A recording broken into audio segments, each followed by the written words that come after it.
Okay, so tell me about Owlboy. What is Owlboy?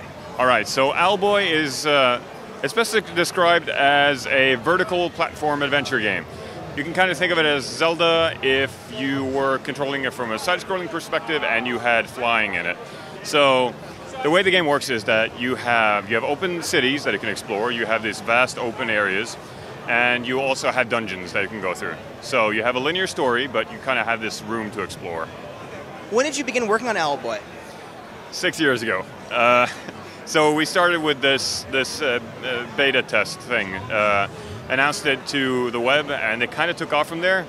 Then our first programmer, he decided he wanted to work on other ventures.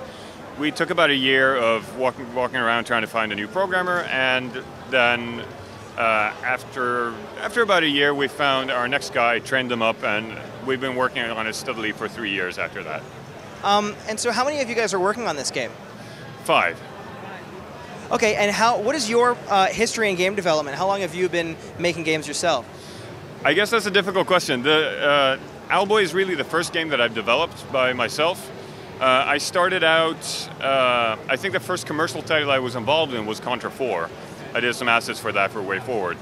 Owlboy is really the first title that we've developed, but aside from that, I've helped develop our other game, which is Savant Ascent, which is out now for PC and Android. We have developed some smaller games called Dungeon Chaos, and our still pending game called Vikings and Trampolines.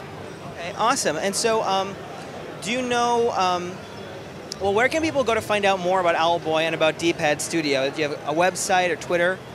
You can go to our Facebook page, just search for D-Pad Studio. You can go to dpadstudio.com to get regular blog posts.